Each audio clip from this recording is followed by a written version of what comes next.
انسان کو دنیا میں بھیجنے کے بعد اختیار دے دیا، اچھائی کرنے کا اختیار بھی دے دیا، برائی کرنے کا اختیار بھی دے دیا، نیکیاں کرنے کا اختیار بھی دے دیا، اور اسی طرح گناہ کرنے کا اختیار بھی دے دیا۔ زمانے کی کتنی قسمیں ہیں؟ 3 قسمیں ہیں۔ زمانے کی کتنی قسمیں ہیں؟ 3 قسمیں ہیں۔ ایک ہے ماضی، ایک ہے حال، اور ایک ہے مستقبل۔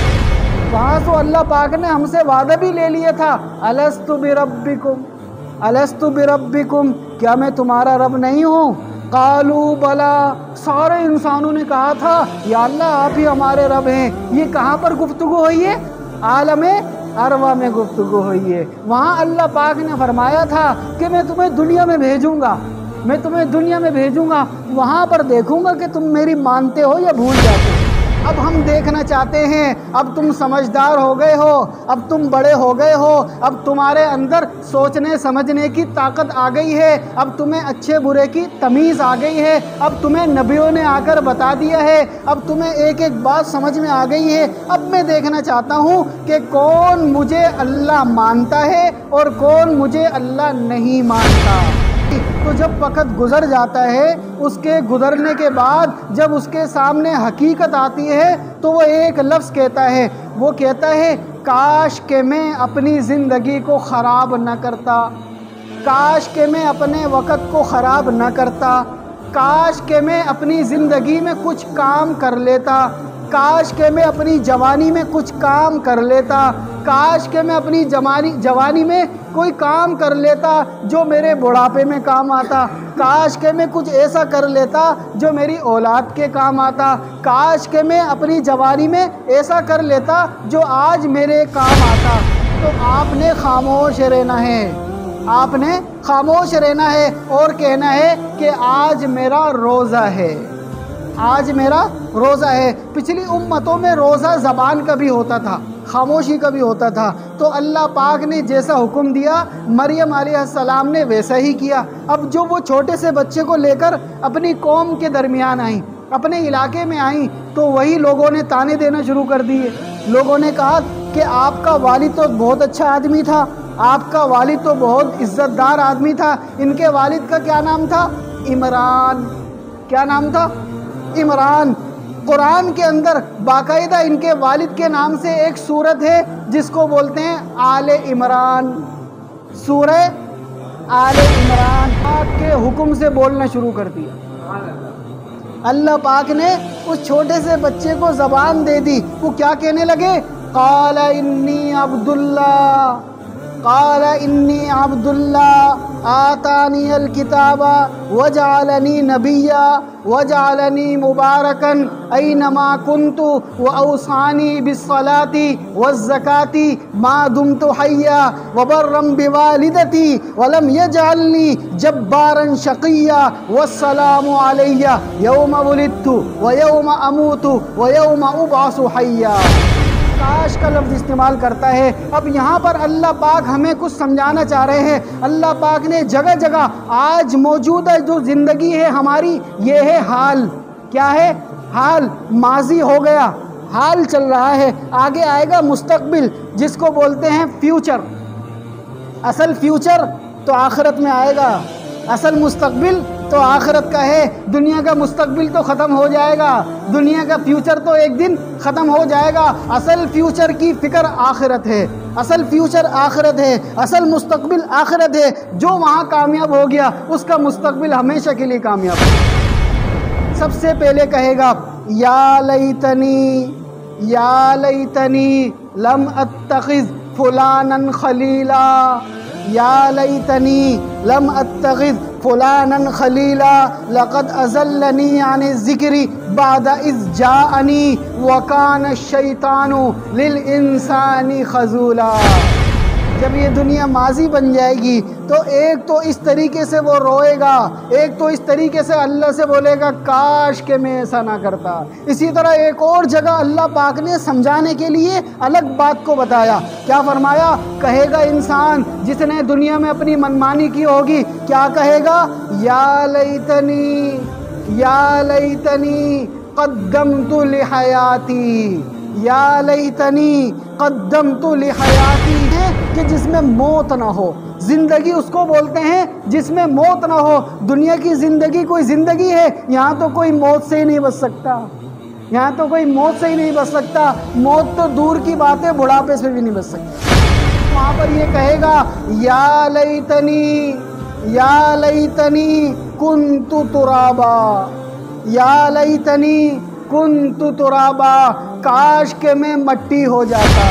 عزیزو، آج وقت ہے، آج وقت ہے اس کاش سے بچنے کا، آج وقت ہے اس کاش سے بچنے کا۔ اگر آج ہم نے اپنی زندگی کو اللہ کے اور اس کے رسول صلی اللہ علیہ وسلم کی سنت کے مطابق گزار لیا تو پھر ہمارے لیے وہ کاش نہیں ہوگا۔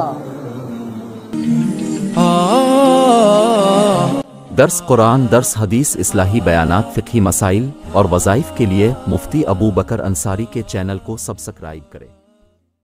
اللہ پاک نے انسان کو دنیا میں بھیجنے کے بعد اختیار دے دیا، اچھائی کرنے کا اختیار بھی دے دیا، برائی کرنے کا اختیار بھی دے دیا، نیکیاں کرنے کا اختیار بھی دے دیا، اور اسی طرح گناہ کرنے کا اختیار بھی دے دیا۔ اللہ پاک نے ارشاد فرمایا فَأَلْهَمَهَا فُجُورَهَا وَتَقْوَاهَا، فَأَلْهَمَهَا فُجُورَهَا وَتَقْوَاهَا، انسانوں کو اللہ پاک نے اختیار دے دیا۔ اب چاہے تو وہ دنیا کی زندگی میں اللہ کو راضی کرنے والے کام کرے، چاہے تو وہ دنیا کی زندگی میں اللہ کو ناراض کرنے والے کام کرے۔ اللہ پاک نے دنیا میں اختیار دے دیا۔ دنیا میں آنے سے پہلے انسان دو مرحلوں سے گزر کے آیا ہے۔ دنیا میں آنے سے پہلے ہر انسان دو مرحلوں سے گزر کے آیا ہے، اس میں انسان کو اختیار نہیں تھا۔ دنیا میں آنے سے پہلے ہر کوئی ماں کے پیٹ سے ہو کر آیا ہے، ہر کوئی ماں کے پیٹ سے ہو کر آیا ہے۔ ماں کے پیٹ کی زندگی کا وقت 9 مہینے ہے۔ ہر کوئی اس 9 مہینے کے وقت کو طے کر کے آیا ہے جس میں کسی انسان کو اختیار نہیں تھا۔ اسی طرح ماں کے پیٹ سے پہلے ہر انسان عالم ارواح سے ہو کر آیا ہے۔ عالم ارواح میں کسی بھی انسان کو اختیار نہیں تھا۔ اللہ پاک نے سب سے پہلے حضرت آدم علیہ السلام کو پیدا فرمایا۔ آدم علیہ السلام کو پیدا فرمانے کے بعد حضرت اماں حوا علیہ السلام کو ان کی بائیں پسلی سے پیدا فرمایا۔ اس کے بعد ان دونوں سے ساری دنیا کے انسانوں کو پیدا فرمایا۔ جب حضرت آدم علیہ السلام اور حضرت اماں حوا علیہ السلام پیدا ہو گئے، اس کے بعد اللہ پاک نے ہر کسی کی روح کو پیدا کیا، ہر کسی کی روح کو پیدا کیا۔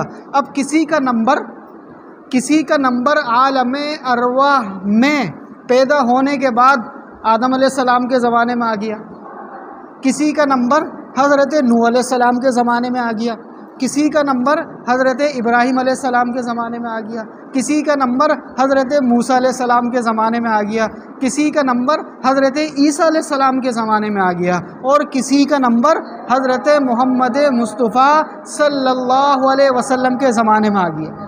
اب جو زمانہ چل رہا ہے وہ کس کا زمانہ ہے؟ حضرت محمد مصطفیٰ صلی اللہ علیہ وسلم کا زمانہ چل رہا ہے۔ اور یہ زمانہ کب تک چلے گا؟ قیامت تک چلے گا۔ قیامت تک اب کوئی نیا نبی نہیں آئے گا۔ 1,24,000 کم و بیش نبی آئے اور جا چکے ہیں۔ تو کسی کا نمبر آدم علیہ السلام کے زمانے میں آیا، کسی کا نمبر ابراہیم علیہ السلام کے زمانے میں آیا، تو چلتے چلتے چلتے چلتے آج بھی دنیا میں انسان پیدا ہو رہے ہیں، گویا کہ ان کا نمبر اس دور میں آیا۔ تو سب سے پہلے جب انسان پیدا ہوئے کہاں پر تھے؟ عالم ارواح کے اندر۔ عالم ارواح کس کو بولتے ہیں؟ روحوں کا جہان، روحوں کا جہان۔ ارواح روح کی جمع ہے۔ اگر کسی ایک انسان کو بولیں تو اس کی روح بولیں گے۔ اس انسان کے اندر روح ہے، اس انسان کے اندر روح ہے، اس انسان کے اندر روح ہے۔ ان تمام انسانوں کی روح کو کیا بولیں گے؟ ارواح۔ کیا بولیں گے؟ ارواح۔ بہت ساری روحیں، بہت ساری روحیں۔ تو عالم ارواح سے ہو کر ہم سب دنیا میں آئے ہیں۔ تو عالم ارواح دنیا میں آنے کے بعد ماضی ہو گیا۔ کیا ہو گیا؟ ماضی ہو گیا، ہمارے لیے ماضی ہو گیا، چونکہ ہم پیدا ہو چکے ہیں، چونکہ ہم دنیا میں آ چکے ہیں، ہمارے لیے ماں کا پیٹ کا زمانہ بھی ماضی، ہمارے لیے عالم ارواح کا زمانہ بھی ماضی۔ لیکن آج جو بچے پیدا ہو رہے ہیں ان کے لیے آج ماں کا پیٹ والا زمانہ ماضی بن جائے گا اور عالم ارواح بھی ماضی بن جائے گا۔ تو جو دنیا میں آتا رہے گا اس کا زمانہ ماضی بنتا رہے گا، اس کا زمانہ ماضی بنتا رہے گا۔ اب جو دنیا میں نہیں آیا اس کا زمانہ ماضی نہیں بنا، اس کا زمانہ ماضی نہیں بنا۔ تو زمانے کی کتنی قسمیں ہیں؟ 3 قسمیں ہیں۔ زمانے کی کتنی قسمیں ہیں؟ 3 قسمیں ہیں۔ ایک ہے ماضی، ایک ہے حال اور ایک ہے مستقبل۔ ایک ہے ماضی، ایک ہے حال، ایک ہے مستقبل۔ ہمارے 2 زمانے گزر گئے، کون کون سے؟ عالم ارواح اور ماں کا پیٹ۔ اب جو زمانہ چل رہا ہے وہ ہے دنیا کا پیٹ، دنیا کا پیٹ۔ اس کے بعد ایک دن آئے گا یہ بھی ماضی بن جائے گا، ایک دن آئے گا یہ بھی ماضی بن جائے گا۔ کب ماضی بن جائے گا؟ جب ہم قبر کے پیٹ میں جائیں گے، جب ہم قبر کے پیٹ میں جائیں گے پھر ہمارے 3 زمانے ماضی بن جائیں گے، ایک دنیا کا پیٹ، ایک ماں کا پیٹ اور ایک عالم ارواح۔ یہ 3 زمانے ہمارے ماضی بن جائیں گے۔ لیکن میرے عزیزوں، اللہ پاک نے عالم ارواح میں پیدا کیا، اختیار نہیں دیا، اختیار نہیں دیا۔ ہم اپنی مرضی سے دنیا میں نہیں آئے، اللہ کی مرضی سے آئے ہیں۔ یہ تو اللہ پاک نے ہمیں اس قابل سمجھا کہ حضور اکرم صلی اللہ علیہ وسلم کی امت میں پیدا کر دی۔ یہ تو اللہ پاک نے ہمیں اس قابل سمجھا۔ اگر اللہ تعالیٰ چاہتے کسی اور نبی کی امت میں پیدا کر دیتے، ہم کچھ کر سکتے تھے؟ ہم تو عالم ارواح میں بن چکے تھے، وہاں سے اللہ پاک نے ہم سے وعدہ بھی لے لیا تھا، الست بربکم، الست بربکم، کیا میں تمہارا رب نہیں ہوں؟ قالوا بلا، سارے انسانوں نے کہا تھا یا اللہ آپ ہی ہمارے رب ہیں۔ یہ کہاں پر گفتگو ہوئی ہے؟ عالم ارواح میں گفتگو ہوئی ہے۔ وہاں اللہ پاک نے فرمایا تھا کہ میں تمہیں دنیا میں بھیجوں گا، میں تمہیں دنیا میں بھیجوں گا، وہاں پر دیکھوں گا کہ تم میری مانتے ہو یا بھول جاتے ہو۔ تو 2 زمانے ہمارے گزر گئے۔ عالم ارواح میں اللہ پاک نے اختیار نہیں دیا، ماں کے پیٹ میں اختیار نہیں دیا، دنیا میں بھیجنے کے بعد اختیار دے دیا، دنیا میں بھیجنے کے بعد اختیار دے دیا۔ کیوں اختیار دے دیا؟ اس لیے اختیار دے دیے کہ اب ہم دیکھنا چاہتے ہیں، اب ہم دیکھنا چاہتے ہیں۔ اب تم سمجھدار ہو گئے ہو، اب تم بڑے ہو گئے ہو، اب تمہارے اندر سوچنے سمجھنے کی طاقت آ گئی ہے، اب تمہیں اچھے برے کی تمیز آ گئی ہے، اب تمہیں نبیوں نے آ کر بتا دیا ہے، اب تمہیں ایک ایک بات سمجھ میں آ گئی ہے۔ اب میں دیکھنا چاہتا ہوں کہ کون مجھے اللہ مانتا ہے اور کون مجھے اللہ نہیں مانتا۔ اسی وجہ سے فرمایا فَأَلْهَمَهَا فُجُورَهَا وَتَقْوَاهَا، فَأَلْهَمَهَا فُجُورَهَا وَتَقْوَاهَا۔ انسانوں کو اللہ پاک نے اختیار دے دیا، چاہے تو وہ تقوی والی زندگی اختیار کریں، چاہے تو وہ فسق و فجور والی زندگی اختیار کریں۔ لیکن میرے عزیزو، جب انسان کا وقت گزر جاتا ہے، اگر اس وقت کے اندر انسان نے اپنی زندگی کا وقت خراب کیا ہوتا ہے، اس کی قدر نہیں کی ہوتی، تو جب وقت گزر جاتا ہے، اس کے گزرنے کے بعد جب اس کے سامنے حقیقت آتی ہے تو وہ ایک لفظ کہتا ہے، وہ کہتا ہے کاش کہ میں اپنی زندگی کو خراب نہ کرتا، کاش کہ میں اپنے وقت کو خراب نہ کرتا، کاش کہ میں اپنی زندگی میں کچھ کام کر لیتا، کاش کہ میں اپنی جوانی میں کچھ کام کر لیتا، کاش کہ میں اپنی جوانی میں کوئی کام کر لیتا جو میرے بڑھاپے میں کام آتا، کاش کہ میں کچھ ایسا کر لیتا جو میری اولاد کے کام آتا، کاش کہ میں اپنی جوانی میں ایسا کر لیتا جو آج میرے کام آتا۔ یہ دنیا میں بھی ہوتا ہے، یہ دنیا میں بھی ہوتا ہے۔ اگر انسان اپنی جوانی کو ایسے ہی فضول خرچ کر دے تو جب وہ بوڑھا ہوتا ہے تو اس کو افسوس ہوتا ہے، اس کو افسوس ہوتا ہے کاش کہ میں اپنی جوانی خراب نہ کرتا، کاش کہ میں اپنی جوانی کو نشوں میں نہ گزارتا۔ تو پتہ چلا جب انسان سے وقت گزر جاتا ہے تو وہ افسوس کرتا ہے۔ جیسے کہ حضرت مریم علیہ السلام نے جب اللہ پاک نے فرمایا کہ ہم آپ کو بیٹا دیں گے، ہم آپ کو بیٹا دیں گے، حضرت مریم علیہ السلام کے سامنے حضرت جبرائیل علیہ السلام انسان کے روپ میں آئے۔ حضرت مریم علیہ السلام کے سامنے حضرت جبرائیل علیہ السلام انسان کے روپ میں آئے اور آ کر کہنے لگے، اے مریم، اللہ نے مجھے بھیجا ہے اور میں اللہ کا بھیجا ہوا فرشتہ ہوں، مجھے یہ حکم دیا ہے کہ میں آپ کے اندر پھونک ماروں، اس پھونک کی وجہ سے آپ کے بطن مبارک سے بیٹا پیدا ہو، آپ کے بطن مبارک سے بیٹا پیدا ہو۔ حضرت مریم علیہ السلام کہنے لگی، میرے پیٹ سے بیٹا کیسے پیدا ہو سکتا ہے؟ میری تو شادی بھی نہیں ہوئی، میری تو کیا ہوا؟ شادی بھی نہیں ہوئی، کیونکہ اصول تو یہ ہے، اسباب تو یہ ہیں کہ جب شادی ہوتی ہے، میاں بیوی کا ملاپ ہوتا ہے، تبھی تو اولاد ہوتی ہے۔ میری تو شادی نہیں ہوئی، مجھے تو کسی بشر نے چھوا تک نہیں، تو کیسے مجھے بیٹا پیدا ہوگا؟ حضرت جبرائیل علیہ السلام نے فرمایا، اللہ تو وہ ذات ہے کہ جو بغیر باپ کے بیٹا پیدا کر کے دکھا دے۔ اللہ تو وہ ذات ہے کہ جو حضرت آدم علیہ السلام کو بغیر ماں باپ کے پیدا کر کے دکھا دے۔ اللہ تو وہ ذات ہے کہ جو حضرت اماں حوا علیہ السلام کو بغیر ماں کے پیدا کر کے دکھا دے۔ تو اللہ کے لیے تو کوئی مشکل نہیں ہے، اللہ کے لیے تو کوئی مشکل نہیں ہے۔ اللہ پاک وہ ذات ہے کہ جو آپ کے بطن مبارک سے بغیر کسی باپ کے بیٹے کو پیدا کر کے دکھا دے۔ تو جب انہوں نے یہ سنا تو جب وہ درخت کے کنارے پر گئیں تو اللہ کا حکم ہوا، اور اللہ کے حکم سے اللہ پاک نے ان کو ایک خوبصورت بیٹے کی دولت عطا فرمائی۔ جب وہ بیٹا پیدا ہو گیا، اب وہ کہنے لگی، کیا کہنے لگی؟ دنیا کے تانوں کی وجہ سے، دنیا کی بے عزتی کی وجہ سے، کہ میری قوم والے کیا کہیں گے، یہ میری برادری والے کیا کہیں گے، یہ میرے علاقے والے کیا کہیں گے، یہ لوگ مجھے کیا کہیں گے کہ اے مریم یہ کیا کیا، اے مریم یہ کیا کیا۔ تو وہ کہنے لگی، کاش کہ میں یہ دن دیکھنے سے پہلے مر چکی ہوتی، کاش کہ میں یہ دن نہ دیکھ پاتی۔ کیوں کہا؟ کیونکہ وہ انسان تھی، کیونکہ وہ ایک انسان تھی، اور دل میں یہ بات آتی ہے کہ میری بے عزتی ہوگی، میں کیا جواب دوں گی۔ تو اللہ پاک نے فرمایا کہ آپ سے اگر کوئی پوچھے تو آپ نے خاموش رہنا ہے، آپ نے خاموش رہنا ہے اور کہنا ہے کہ آج میرا روزہ ہے، آج میرا روزہ ہے۔ پچھلی امتوں میں روزہ زبان کا بھی ہوتا تھا، خاموشی کا بھی ہوتا تھا۔ تو اللہ پاک نے جیسا حکم دیا مریم علیہ السلام نے ویسا ہی کیا۔ اب جو وہ چھوٹے سے بچے کو لے کر اپنی قوم کے درمیان آئیں، اپنے علاقے میں آئیں، تو وہی لوگوں نے تانے دینا شروع کر دیے۔ لوگوں نے کہا کہ آپ کا والد تو بہت اچھا آدمی تھا، آپ کا والد تو بہت عزت دار آدمی تھا۔ ان کے والد کا کیا نام تھا؟ عمران۔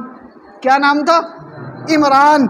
قرآن کے اندر باقاعدہ ان کے والد کے نام سے ایک سورت ہے جس کو بولتے ہیں آل عمران، سورہ آل عمران، سورہ بقرہ کے بعد سورہ آل عمران۔ تو اللہ پاک نے حضرت مریم علیہ السلام کے والد کے نام سے بھی سورت نازل فرمائی جس کو بولتے ہیں سورہ آل عمران۔ تو بہرحال اللہ پاک نے جیسا حکم دیا وہ اپنے علاقے میں آئیں۔ جیسے ہی علاقے میں آئیں تو لوگوں نے سوال کرنا شروع کر دیے، یہ بچہ کہاں سے آ گیا، یہ بچہ کس کا ہے؟ تو مریم علیہ السلام خاموش رہتی اور بچے کی طرف اشارہ کرتی۔ اب ایک دن کا بچہ ہے، اللہ پاک کے حکم سے بولنا شروع کر دیا۔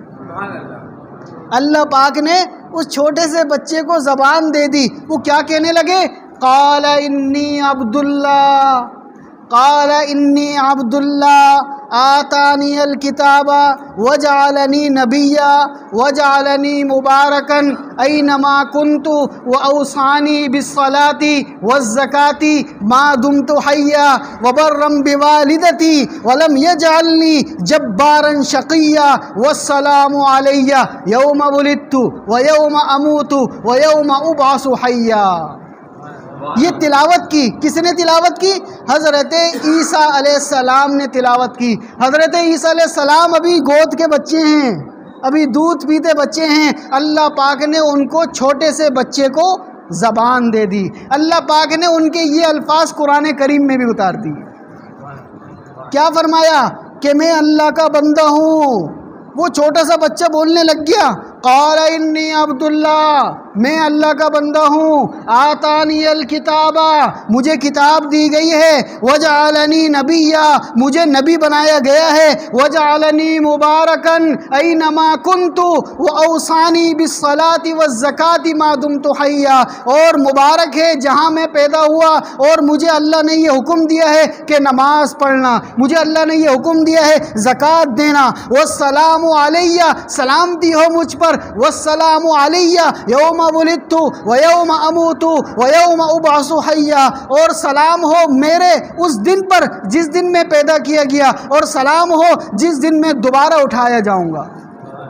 یہ کون کہہ رہا ہے؟ وہ چھوٹے سا بچہ حضرت عیسیٰ علیہ السلام، حضرت عیسیٰ علیہ السلام۔ تو حضرت عیسیٰ علیہ السلام کی والدہ مبارکہ نے کیا بات کہی تھی؟ کاش کہ یہ دن آنے سے پہلے میں دنیا میں نہ رہتی۔ کاش کیوں کہا؟ کیونکہ ماضی ہو گیا، بچے کا پیدا ہونا ماضی بن گیا۔ ماضی کو دیکھ کر انسان کاش کا لفظ استعمال کرتا ہے۔ اب یہاں پر اللہ پاک ہمیں کچھ سمجھانا چاہ رہے ہیں۔ اللہ پاک نے جگہ جگہ آج موجودہ جو زندگی ہے ہماری، یہ ہے حال۔ کیا ہے؟ حال۔ ماضی ہو گیا، حال چل رہا ہے، آگے آئے گا مستقبل، جس کو بولتے ہیں فیوچر۔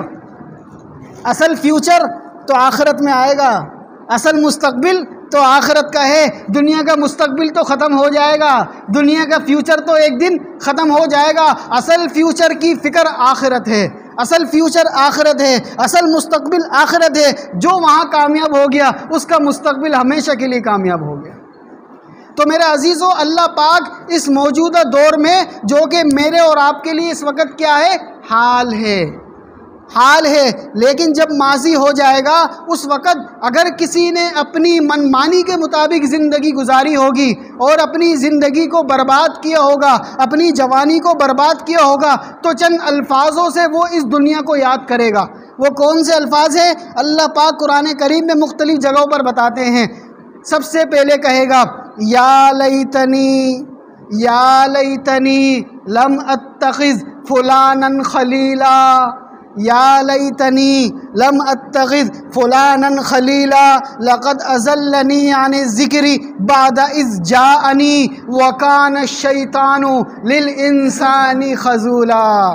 کاش کہ میں اس شیطان کی باتوں میں نہ آتا، کاش کہ میں اس شیطان کو اپنا دوست نہ بناتا، کاش کہ میں شیطان کے دھوکوں کو سمجھ جاتا، کاش کہ میں شیطان کے مکر و فریب کو سمجھ جاتا، کاش کہ میں اس شیطان کی باتوں میں نہ آتا۔ کب کہے گا؟ کب کہے گا؟ جب اس دنیا سے چلا جائے گا، جب یہ دنیا ماضی بن جائے گی۔ جب یہ دنیا ماضی بن جائے گی تو ایک تو اس طریقے سے وہ روئے گا، ایک تو اس طریقے سے اللہ سے بولے گا کاش کہ میں ایسا نہ کرتا۔ اسی طرح ایک اور جگہ اللہ پاک نے سمجھانے کے لیے الگ بات کو بتایا۔ کیا فرمایا؟ کہے گا انسان جس نے دنیا میں اپنی منمانی کی ہوگی، کیا کہے گا؟ یا لیتنی قدمت لحیاتی، یا لیتنی قدمت لحیاتی، کاش کہ میں اپنے آنے والے مستقبل کے لیے کچھ جمع کر لیتا، کاش کہ میں اس دنیا کی زندگی میں اپنے آنے والے وقت کے لیے کوئی نیک اعمال جمع کر لیتا اور میں شیطان کی باتوں میں نہ آتا۔ کیا کہے گا؟ یا لیتنی قدمت لحیاتی، چونکہ دنیا کی زندگی موت ہے اور آخرت کی زندگی حیات ہے۔ آخرت کی زندگی حیات ہے۔ حیات اس کو بولتے ہیں کہ جس میں موت نہ ہو، زندگی اس کو بولتے ہیں جس میں موت نہ ہو۔ دنیا کی زندگی کوئی زندگی ہے، یہاں تو کوئی موت سے ہی نہیں بچ سکتا، یہاں تو کوئی موت سے ہی نہیں بچ سکتا، موت تو دور کی بات ہے، بڑھاپے سے بھی نہیں بچ سکتا۔ اسی طرح ایک اور جگہ اللہ پاک سمجھانے کے لیے کیا کہہ رہے ہیں کہ انسان وہاں پر یہ کہے گا یا لیتنی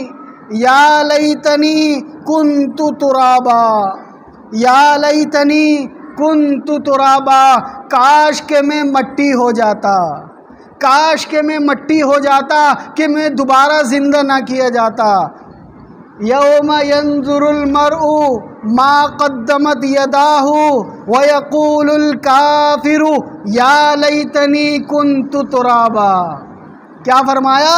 یوم ینظر المرء ما قدمت یداہ ویقول الکافر یا لیتنی کنت ترابا، کہ اے اللہ کاش کہ میں مٹی ہو جاتا، کاش کہ میں دوبارہ زندہ نہ کیا جاتا، کاش کہ میں دوبارہ آپ کے سامنے کھڑا نہ ہوتا۔ تو دنیا کے زندگی میں جس نے اللہ کی نافرمانی کی ہوگی، جس نے اللہ کو ناراض کیا ہوگا، اور جو شیطان کے دھوکوں میں آ کر اپنی زندگی کو برباد کر کے چلا گیا ہوگا، تو وہاں پر وہ کہے گا کاش کہ میں ایسا نہ کرتا، کاش کہ میں دھوکے میں نہ آتا، کاش کہ میں کچھ کر لیتا۔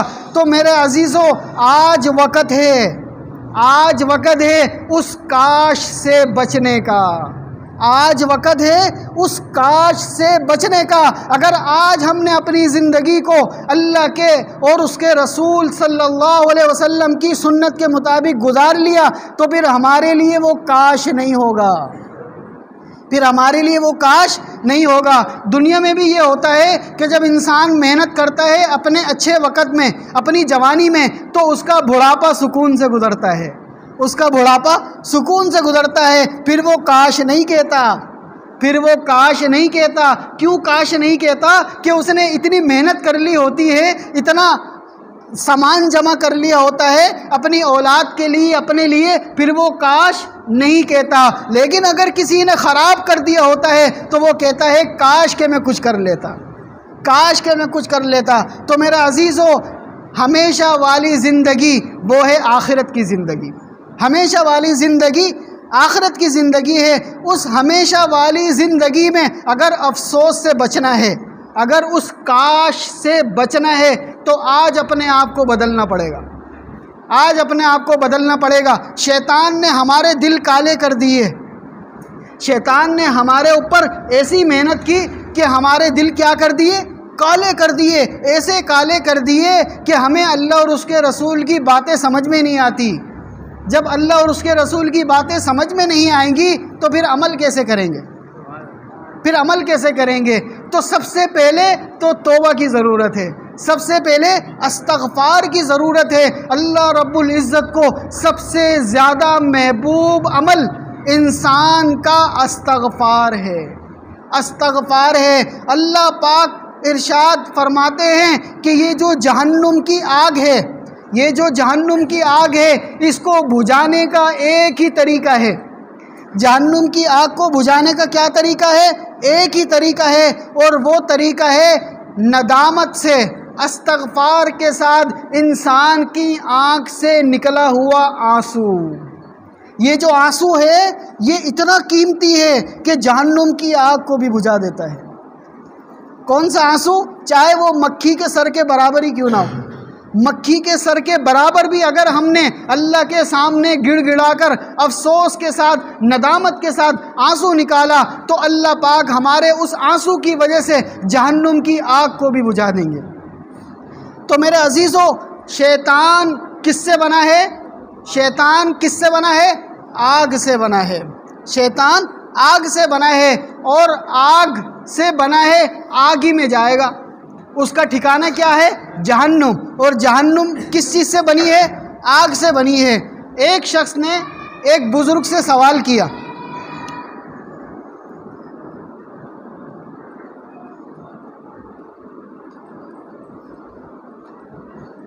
جزاک اللہ خیر۔ ایک شخص نے ایک بزرگ سے سوال کیا کہ آپ مجھے یہ بتائیں کہ شیطان آگ سے بنا ہے، شیطان آگ سے بنا ہے اور شیطان کو جو عذاب ہوگا وہ بھی آگ کا ہوگا، تو اب یہ بتائیں کہ آگ پر آگ کیسے اثر کرے گی؟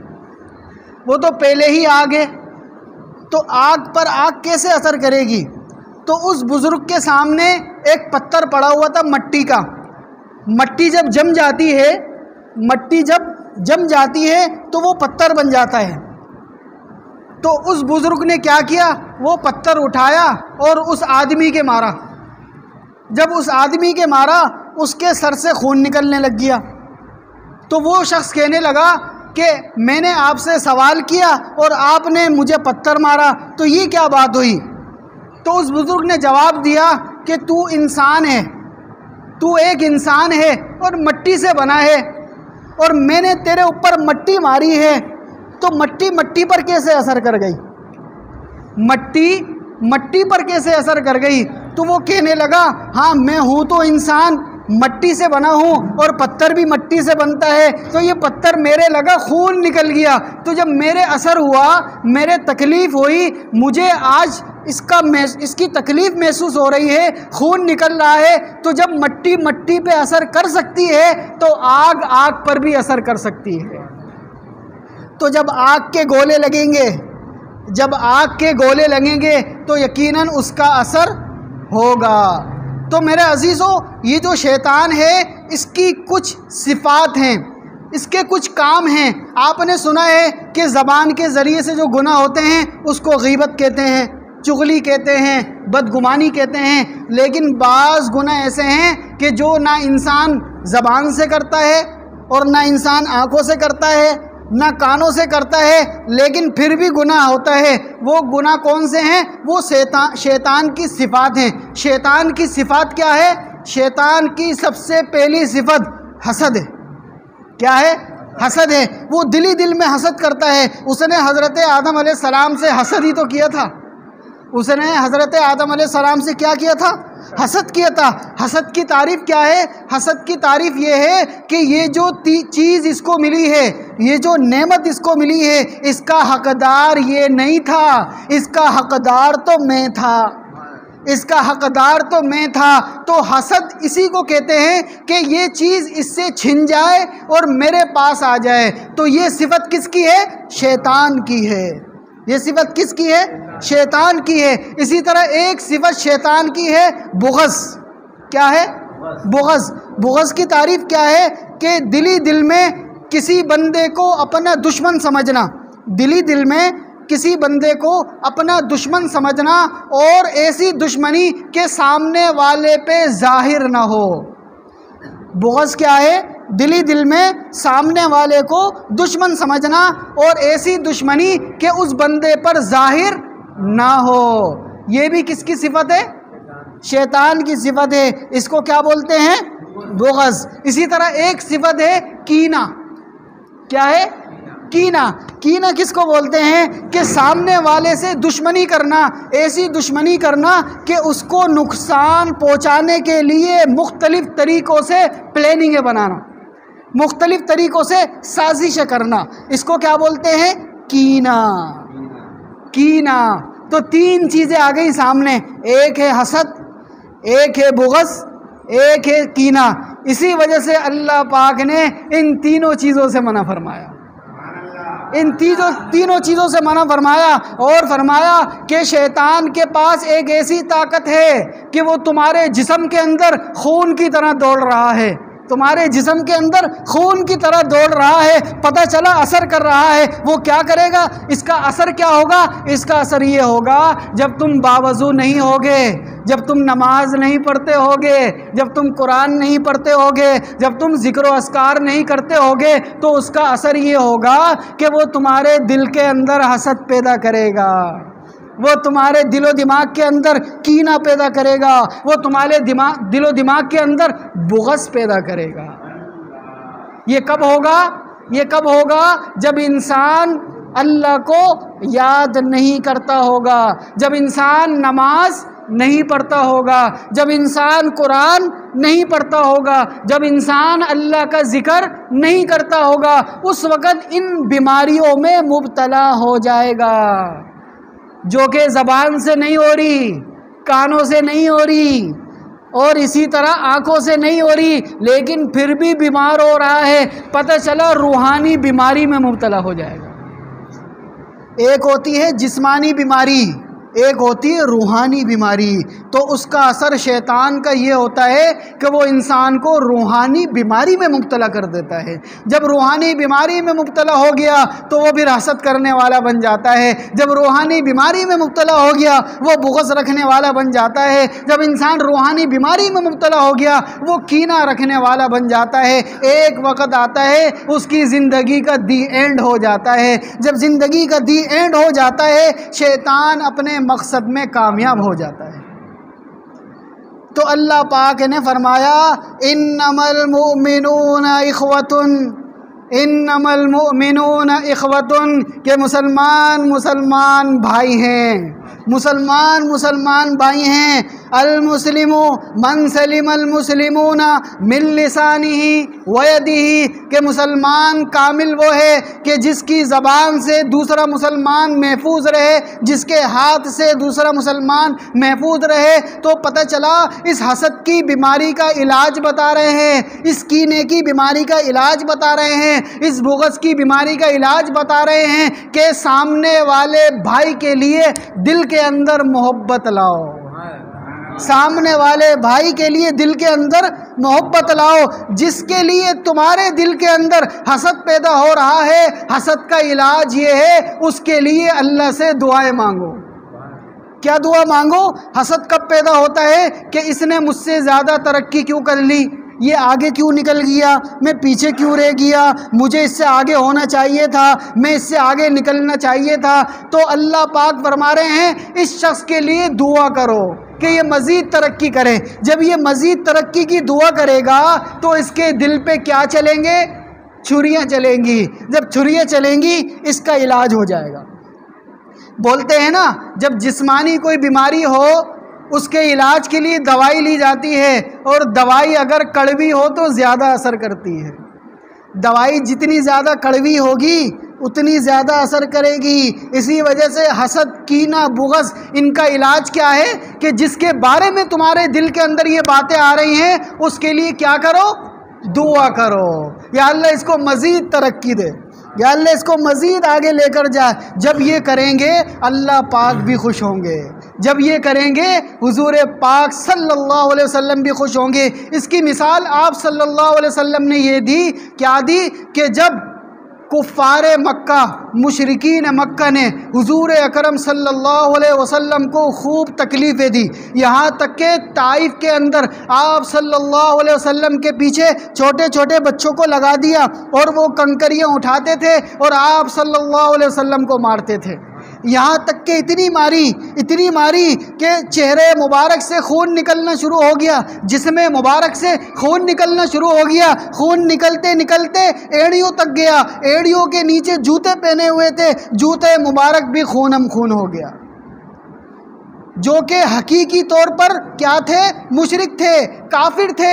اور اسی وقت اللہ پاک نے فرشتوں کو بھیجا، جبرائیل علیہ السلام بھی آ گئے اور وہ پہاڑوں کے فرشتے بھی آ گئے، آ کر کیا کہنے لگے اے اللہ کے رسول اگر آپ حکم دیں یہ جو پہاڑ ہیں ہم ان دونوں کو ملا دیں، اگر آپ حکم دیں ہم ان پہاڑوں کو ملا دیں اور یہ سارے کے سارے انسان یہیں پر غرق ہو کے مر جائیں گے۔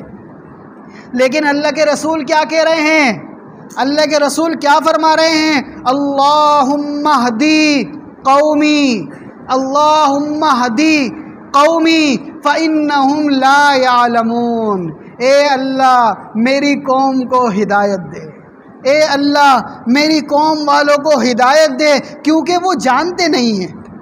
شیطان نے ایسا حملہ کیا، شیطان نے ایسا ان کا دل کالا کر دیا کہ میری باتیں ان کے سمجھ میں نہیں آ رہی، یا اللہ ان کو ہدایت دے، یا اللہ ان کو سمجھ دے۔ تو آپ صلی اللہ علیہ وسلم نے ہمیں یہی تعلیمات دی، کیا دی؟ یہی تعلیمات دی کہ تمہارے دل کے اندر تمہارے بھائی کے خلاف تمہارے دوست کے خلاف یا کسی کے بھی خلاف دل میں باتیں آئیں گی، کیونکہ شیطان خون کی طرح دوڑ رہا ہے، شیطان خون کی طرح دوڑ رہا ہے۔ وہ کبھی تو حسد کروائے گا، کبھی تو کینہ رکھوائے گا، کبھی تو بغض رکھوائے گا۔ تم نے کیا کرنا ہے؟ جس طرح میں نے اپنی قوم کے لیے دعائیں کی، تم نے اپنے اس بھائی کے لیے دعا کرنی ہے، تم نے اپنے اس بھائی کے لیے دعا کرنی ہے۔ تو علاج بھی بتا دیا، علاج بھی بتا دیا۔ تو میرے عزیزو، آج میں اور آپ بلکہ ہر کوئی ان بیماریوں میں مبتلا ہے، ہر کوئی ان بیماریوں میں مبتلا ہے۔ کبھی بھائی کو بھائی سے حسد، کبھی بھائی کو کسی دوست سے حسد، کسی رشتہ دار سے حسد، اس طرح کوئی نہ کوئی کسی بیماری میں مبتلا ہے یا نہیں ہے؟ ہر کوئی مبتلا ہے۔ تو اس کا علاج یہ ہے، سب سے پہلے باوضو رہنے کا اہتمام کریں، سب سے پہلے باوضو رہنے کا اہتمام کریں۔ چونکہ جب حسد ہوتا ہے، جب کینہ ہوتا ہے، جب بغض ہوتا ہے، تو خود بخود غصہ آتا ہے۔ خود بخود کیا ہوتا ہے؟ غصہ آتا ہے۔ یہ غصہ شیطان کے علامتوں میں سے ایک علامت ہے۔ غصہ کس کی علامت ہے؟ شیطان کی علامتوں میں سے ایک علامت ہے۔ جب انسان کے اوپر شیطان کا اثر ہونا ظاہر ہو جاتا ہے تو اس کو غصہ آتا ہے، اس کو غصہ آتا ہے۔ اور شیطان کس سے بنا ہے؟ آگ سے بنا ہے۔ اور آگ کو کیا چیز مٹاتی ہے؟ کیا چیز بجھاتی ہے؟ پانی بجھاتا ہے۔ آگ کو کیا بجھاتا ہے؟ پانی بجھاتا ہے۔ اور غصہ کس سے بنا ہے؟ شیطان سے نکلتا ہے، شیطان کا اثر ہے، شیطان آگ سے بنا ہے۔ اور اس غصے کا علاج پھر پانی سے ہوتا ہے، اور وہ کیا ہے؟ وضو کرنا۔ وہ کیا ہے؟ وضو کرنا۔ اسی وجہ سے فرماتے ہیں کہ جب بھی کسی انسان کو کوئی غصہ آئے، اس کو چاہیے کہ جا کر وضو کرے، جا کر وضو کرے۔ جب وہ وضو کرے گا وہ خود بخود ٹھنڈا ہو جائے گا۔ جب وہ خود بخود ٹھنڈا ہو جائے گا تو پتہ چلا شیطان کا اثر اب اس پہ نہیں رہے گا۔ تو یہ شیطان کا اثر ہوتا ہے جس کی وجہ سے غصہ آتا ہے۔ تو سب سے پہلے کیا کرنا ہے؟ کوشش کرنی ہے کہ باوضو رہے، کوشش کرنی ہے باوضو رہے۔ اس کے ساتھ ساتھ کیا کرنا ہے؟ پانچوں نمازوں کو ان کے وقت پہ پڑھنا ہے۔ اس سے فائدہ کیا ہوگا؟ ایک تو یہ فائدہ ہوگا کہ یہ اللہ کا حکم ہے، اللہ کا حکم ہے۔ اس کے بارے میں اللہ پاک نے اختیار دیا ہوا ہے، اللہ پاک نے کیا دیا ہوا ہے؟ اختیار دیا ہوا ہے۔ تمہاری مرضی ہے، چاہو تو پڑھو، چاہو تو نہ پڑھو۔ لیکن اگر کاش سے بچنا ہے، لیکن اگر کاش سے بچنا ہے تو نماز پڑھ لو۔ اگر کاش سے بچنا ہے تو نماز پڑھ لو۔ یقول یا لیتنی قدمت لحیاتی سے بچنا ہے تو نماز پڑھ لو، ورنہ پھر یہی ہوگا، کاش کہ میں آنے والے وقت کے لیے کچھ جمع کر لیتا۔ تو جمع کرنے کا وقت کیا ہے؟ ابھی ہے۔ پانچوں نمازوں کو پڑھ لو۔ ہو سکتا ہے فجر کی نماز پڑھی، فجر کی نماز پڑھنے کے بعد ہم سے کوئی گناہ ہو گیا۔ گناہوں سے تو کوئی نہیں بچ سکتا، گناہ ہو جاتا ہے انسان سے۔ ہو سکتا ہے ہم نے فجر کی نماز پڑھی، فجر کی نماز کے بعد گناہ ہو گیا، ہم نے جا کر ظہر کی نماز پڑھ لی، فجر کی نماز والا گناہ معاف، فجر کی نماز کے بعد والا گناہ معاف ہو گیا۔ ہم نے ظہر کی نماز پڑھ لی، ظہر کے بعد نکلے مسجد سے، پھر گناہ ہو گیا، پھر گناہ ہو گیا۔ شیطان تو لگا ہوا ہے نا پیچھے، پھر گناہ ہو گیا۔ جا کر عصر کی نماز پڑھ لی، ظہر کے بعد والا گناہ معاف۔ عصر کی نماز کے بعد گھر مسجد سے نکلے، پھر گناہ ہو گیا۔ مغرب کی جا کے نماز پڑھ لی، عصر کے بعد والا گناہ معاف، پھر مغرب کے بعد گناہ ہو گیا۔ عشاء کی نماز پڑھ لی، مغرب کے بعد والا گناہ معاف، اس کے بعد رات کو پھر گناہ ہو گیا۔ فجر کی نماز پڑھ لی، عشاء کے بعد والا گناہ معاف۔ تو یہ پانچوں نمازیں گناہ بھی معاف کراتی ہیں۔ یہ نماز آپ صلی اللہ علیہ وسلم کی آنکھوں کی ٹھنڈک ہے، یہ نماز مومن کی معراج ہے، یہ نماز دل کو سکون دیتی ہے، یہ نماز اللہ کے دروازے کو کھٹکھٹاتی ہے، یہ نماز اللہ کو اپنی طرف متوجہ کرتی ہے، یہ نماز اللہ سے لینے کا ایک ذریعہ ہے، یہ نماز اللہ پاک کو خوش کرنے کا ایک ذریعہ ہے، یہ نماز اللہ کو اپنا بنانے کا ایک ذریعہ ہے۔ صحابہ کرام کو جب یہ نماز ملی تو بڑے خوش ہوئے کہ ڈائریکٹ اللہ سے مانگنے کا ذریعہ مل گیا۔ تو پہلے نمبر پہ باوضو رہنے کی کوشش کرنی ہے، دوسرے نمبر پہ 5 نمازوں کو پڑھنے کا اہتمام کرنا ہے، تیسرے نمبر پر اللہ پاک کا بھیجا ہوا کلام، اللہ پاک کے بھیجے ہوئے الفاظ قرآن کریم، اس کو روزانہ کھول کر تلاوت کرنے کی کوشش کرنی ہے۔ قرآن کریم کو دیکھنا بھی ثواب، قرآن کریم کو چھونا بھی ثواب، قرآن کریم پر انگلی رکھنا بھی ثواب، قرآن کریم کو دیکھنا بھی ثواب، چھونا بھی ثواب، پڑھنا بھی ثواب، پڑھانا بھی ثواب، یہاں تک کہ جس کپڑے کے اندر ہوتا ہے اس کپڑے کو چھونا بھی ثواب۔ ہے کوئی ایسی کتاب کہ جس کو چھونے سے ثواب ملتا ہو؟ ہے کوئی ایسی کتاب کہ جس کو آنکھوں میں لگانے سے روشنی آتی ہو؟ ہے کوئی ایسی کتاب کہ جس کو سینے سے لگانے سے سکون ملتا ہو؟ ایک ہی کتاب ہے اور وہ ہے قرآن مجید۔ تو ہمارے پاس ابھی وقت ہے، ابھی ٹائم ہے، جب تک یہ زندگی ہے کیوں نہ ہم قرآن کریم کی تلاوت روزانہ کرنے کی کوشش کریں۔ کوشش تو کر سکتے ہیں نا، جب ہم کوشش کریں گے اللہ پاک ہمیں عمل کی توفیق دیں گے، کیونکہ دنیا میں کیا دیا ہوا ہے؟ اختیار دیا ہوا ہے۔ کیا دیا ہوا ہے؟ اختیار دیا ہوا ہے۔ چاہو تو میری کتاب کو کھول کر پڑھو، چاہو تو نہ پڑھو، تمہاری مرضی ہے، لیکن اگر کاش سے بچنا ہے، لیکن اگر کاش سے بچنا ہے تو آج ہی اس کو کھول کے پڑھنا شروع کر دو۔ کتنے کام ہو گئے؟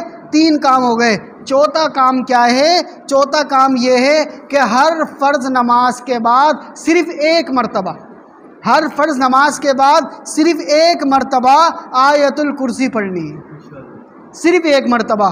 آپ صلی اللہ علیہ وسلم نے ارشاد فرمایا کہ جو شخص ہر فرض نماز کے بعد 1 مرتبہ آیت الکرسی پڑھ لے گا تو اس کے اور جنت کے درمیان صرف موت حائل ہے۔ ایک بندے نے فجر کی نماز پڑھی، فجر کی نماز پڑھنے کے بعد 1 مرتبہ آیت الکرسی پڑھ لی، اب اس کو تو پتہ نہیں ہے کہ ہو سکتا ہے ظہر سے پہلے اس کا انتقال ہو جائے۔ اگر ظہر سے پہلے اس کا انتقال ہو گیا ڈائریکٹ جنت میں جائے گا۔ کس کی وجہ سے جنت میں جائے گا؟ آیت الکرسی پڑھی ہوئی ہے۔ اسی طرح ایک شخص نے ظہر کی نماز پڑھی، ظہر کی نماز کے فوراً بعد اس نے صرف 1 مرتبہ آیت الکرسی پڑھ لی، اب اس کو تو پتہ نہیں ہے، ہو سکتا ہے عصر سے پہلے اس کا انتقال ہو جائے، ڈائریکٹ جنت میں جائے گا۔ کیوں ڈائریکٹ جنت میں جائے گا؟ ظہر کے بعد آیت الکرسی پڑھ لی تھی۔ اسی طرح عصر کی نماز کے بعد فوراً اس نے 1 مرتبہ آیت الکرسی پڑھ لی، اگر مغرب سے پہلے انتقال ہو گیا ڈائریکٹ جنت میں جائے گا۔ مغرب کی نماز کے بعد 1 مرتبہ آیت الکرسی پڑھ لی، اگر عشاء سے پہلے انتقال ہو گیا ڈائریکٹ جنت میں جائے گا۔ عشاء کی نماز کے بعد 1 مرتبہ آیت الکرسی پڑھ لی، اگر فجر سے پہلے انتقال ہو گیا ڈائریکٹ جنت میں جائے گا۔ اب کوئی تو وقت ہوگا، کوئی تو وقت ہوگا، یا تو فجر کے بعد کا وقت ہوگا، یا ظہر کے بعد کا وقت ہوگا، یا عصر کے بعد کا وقت ہوگا، یا مغرب کے بعد کا وقت ہوگا، یا عشاء کے بعد کا وقت ہوگا، اس کے علاوہ تو کوئی وقت نہیں ہے۔ جب 5 نمازوں میں آیت الکرسی پڑھ لی تو اس کے اور جنت کے درمیان صرف موت حائل ہے۔ تو آسان ہے مشکل ہے؟ آسان ہے۔ پہلا کام باوضو رہنا ہے، دوسرا کام نمازوں کو اہتمام سے پڑھنا ہے، تیسرا کام روزانہ قرآن کریم کی تلاوت کرنی ہے، چوتھا کام آیت الکرسی پڑھنی ہے۔ ہر فرض نماز کے بعد 1 مرتبہ آیت الکرسی پڑھنی ہے۔ پانچواں کام کیا ہے کہ روزانہ صبح اٹھنے کے بعد کم از کم 100 مرتبہ تیسرا کلمہ پڑھنا ہے۔ کم از کم تیسرا کلمہ کتنی مرتبہ پڑھنا ہے؟ 100 مرتبہ پڑھنا ہے، اور اسی طرح سونے سے پہلے بھی 100 مرتبہ پڑھنا ہے۔ آپ لوگوں کو پتہ ہے کہ یہ تیسرا کلمہ کیسے بنا؟ کسی کو پتہ ہے یہ تیسرا کلمہ کیسے بنا؟ یہ تیسرا کلمہ ایسے بنا کہ جب حضرت آدم علیہ السلام اس دنیا میں آئے، جب حضرت آدم علیہ السلام اس دنیا میں آئے تو دنیا کے اندر تو مٹی دھول ہے، دنیا تو زمین پہ بنی ہوئی ہے، زمین میں مٹی ہے، دھول ہے، تو جب دنیا میں آئے تو حضرت آدم علیہ السلام کی سانس کی نالی میں جب یہ مٹی کا ذرہ گیا تو ان کو ایک چھینک آئی، ان کو ایک چھینک آئی۔ جب چھینک آئی تو ان کی زبان سے بے ساختہ نکلا الحمدللہ، کیا نکلا؟ الحمدللہ۔ فرشتوں نے دیکھا جو کہ حضرت آدم علیہ السلام سے پہلے عالم ارواح میں آسمانوں پر اللہ پاک کو یاد کر رہے تھے، وہ کیا کہہ رہے تھے؟ سبحان اللہ، سبحان اللہ، سبحان اللہ، سبحان اللہ، یہ تسبیح پڑھ رہے تھے۔ جیسے ہی حضرت آدم علیہ السلام کی زبان سے سنا الحمدللہ، تو فرشتوں نے کہا یہ تو اللہ کے نائب ہیں، اللہ نے ان کو بنایا ہے، تو ان کی زبان سے جو اللہ کی تعریف نکلی ہے، ایسا کرتے ہیں ہم اس تعریف کو اپنی تسبیح میں شامل کر لیتے ہیں، اس تعریف کو اپنی تسبیح میں شامل کر لیتے ہیں۔ اس کے بعد جب بھی فرشتے اللہ کو یاد کرتے تو ان دو کلمات سے کرتے، اور کیا کہتے؟ سبحان اللہ، الحمدللہ، سبحان اللہ، الحمدللہ۔ اس کے بعد حضرت نوح علیہ السلام کا زمانہ آ گیا۔ حضرت نوح علیہ السلام نے 950 سال دنیا کے انسانوں کو ایک ہی بات کہی کہ لوگوں لا الہ الا اللہ پڑھ لو کامیاب ہو جاؤ گے، لوگوں لا الہ الا اللہ پڑھ لو کامیاب ہو جاؤ گے۔ جب فرشتوں نے دیکھا کہ حضرت نوح علیہ السلام اللہ کے نبی ہیں، ہر وقت کہتے رہتے ہیں لا الہ الا اللہ، لا الہ الا اللہ، لا الہ الا اللہ، تو فرشتوں نے کہا ایسا کرتے ہیں اس لا الہ الا اللہ والے جملے کو بھی اٹھا لیتے ہیں اور اپنی تسبیح میں داخل کر لیتے ہیں۔ اس کے بعد اللہ کو وہ جب بھی یاد کرتے تو ان 3 کلمات سے یاد کرتے، کیا کہتے؟ سبحان اللہ، الحمدللہ، لا الہ الا اللہ، سبحان اللہ، الحمدللہ، لا الہ الا اللہ۔ اس کے بعد حضرت ابراہیم علیہ السلام کا زمانہ آ گیا۔ حضرت ابراہیم علیہ السلام کو اللہ پاک نے جب یہ کہا کہ ہم چاہتے ہیں کہ آپ اپنے پیارے بیٹے اسماعیل کو اللہ کے راستے میں قربان کرو، تو جس وقت یہ کہا چھری چلا رہے ہیں اور زبان مبارک پہ جو الفاظ آ رہا ہے اللہ اکبر، اللہ اکبر، اللہ اکبر، اللہ اکبر، اللہ سب سے بڑا ہے، اللہ سب سے بڑا ہے، میں چھوٹا ہوں، میرا بیٹا چھوٹا ہے، ساری کائنات چھوٹی ہے، اللہ سب سے بڑا ہے۔ جب فرشتوں نے دیکھا کہ اللہ کے خلیل، اللہ کے دوست اپنی زبان سے کیا کہہ رہے ہیں؟ اللہ اکبر، تو فرشتوں نے کہا ایسا کرتے ہیں اس جملے کو بھی اٹھا کر اپنی تسبیح میں داخل کر لیتے ہیں۔ اس کے بعد وہ جب بھی اللہ کو یاد کرتے تو کیا کہتے؟ سبحان اللہ، الحمدللہ، لا الہ الا اللہ، اللہ اکبر، سبحان اللہ، الحمدللہ، لا الہ الا اللہ، اللہ اکبر۔ اس کے بعد حضور اکرم صلی اللہ علیہ وسلم کا زمانہ آ گیا۔ کس کا زمانہ آ گیا؟ آپ صلی اللہ علیہ وسلم کا زمانہ آ گیا۔ آپ صلی اللہ علیہ وسلم کو اللہ پاک نے سارے نبیوں کا امام بنایا، سید الانبیاء، امام الانبیاء، سرور کونین، رحمت للعالمین، تمام نبیوں کے سردار، تمام نبیوں میں بہتر، سب سے بعد میں آئے، سب سے پہلے جنت میں جائیں گے، اتنی ساری صفات اللہ پاک نے حضور اکرم صلی اللہ علیہ وسلم کو دی۔ تو آپ صلی اللہ علیہ وسلم شکرانے کے طور پر یہ کہتے رہتے تھے کہ لا حول ولا قوت الا باللہ العلی العظیم، جس کا ترجمہ یہ ہے کہ نیکی کرنے کی طاقت اور برائی سے بچنے کی طاقت یہ اللہ کے حکم سے ہوتی ہے۔ نیکی کرنا یہ بھی اللہ کے حکم سے ہوتا ہے، برائی سے بچنا یہ بھی اللہ کی توفیق سے ہوتا ہے۔ تو جب فرشتوں نے دیکھا کہ امام الانبیاء، سید الانبیاء، رحمت للعالمین کیا کہتے رہتے ہیں؟ لا حول ولا قوت الا باللہ العلی العظیم، تو فرشتوں نے اس جملے کو بھی اٹھایا اور اپنے اس تسبیح میں داخل کر لیا۔ اس کے بعد سے لے کر آج تک اور آج سے لے کر قیامت تک آج بھی فرشتے اللہ پاک کو کس طرح یاد کر رہے ہیں؟ تیسرا کلمہ پڑھ کے کر رہے ہیں۔ کیا کہتے ہیں؟ سبحان اللہ، الحمدللہ، لا الہ الا اللہ، واللہ اکبر، ولا حول ولا قوت الا باللہ العلی العظیم۔ یہ کون سا کلمہ ہے؟ تیسرا کلمہ ہے۔ اسی وجہ سے فرماتے ہیں کہ جو شخص صبح اور شام 100 مرتبہ تیسرا کلمہ پڑھے گا، اللہ پاک اس کی دنیا کی زندگی کو آسان کر دیں گے، چونکہ اس کلمے کے اندر فرشتوں کا ذکر بھی ہے، اس کلمے کے اندر فرشتوں کا وظیفہ بھی ہے، نوح علیہ السلام کا وظیفہ بھی ہے، آدم علیہ السلام کا وظیفہ بھی ہے، اور اسی طرح ابراہیم علیہ السلام کا وظیفہ بھی ہے، اور حضور اکرم صلی اللہ علیہ وسلم کا وظیفہ بھی ہے۔ جب اتنے سارے نبیوں کا وظیفہ ملا ہوا ہو، فرشتوں کا وظیفہ ملا ہوا ہو، تو بتاؤ اللہ پاک ان کلمات کی لاج رکھیں گے نہیں رکھیں گے؟ اسی وجہ سے کہتے ہیں کہ صبح اور شام کم از کم 100 مرتبہ تیسرا کلمہ پڑھ لو۔ اس تیسرے کلمے کی وجہ سے دن میں آنے والی پریشانیاں ٹل جائیں گی، اس تیسرے کلمے کی وجہ سے روزی میں برکت ہوگی، اس تیسرے کلمے کی وجہ سے پریشانیاں ختم ہوں گی، اس تیسرے کلمے کی وجہ سے بیماریاں ختم ہوں گی، اس تیسرے کلمے کی وجہ سے اللہ پاک راضی ہوں گے۔ تو کتنے کام ہو گئے؟ 5 کام ہو گئے۔ باوضو رہنا ہے، نمازوں کو پڑھنا ہے، قرآن پڑھنا ہے، اور اسی طرح چوتھا کام کیا بتایا؟ آپ بتائیں، چوتھا کام کیا بتایا؟ آیت الکرسی پڑھنی ہے۔ 5واں کام کیا بتایا؟ تیسرا کلمہ پڑھنا ہے۔ چھٹا اور آخری کام، یہ زمین اور آسمان کتنے دن میں بنے ہیں؟ 6 دن میں بنے ہیں۔ کتنے دن میں بنے؟ 6 دن میں بنے ہیں۔ اس زمین اور آسمان کو اللہ پاک نے 6 دن میں بنایا ہے۔ چھٹا اور آخری کام یہ ہے کہ رات کو سونے سے پہلے حضور اکرم صلی اللہ علیہ وسلم پر درود شریف بھیجنا ہے۔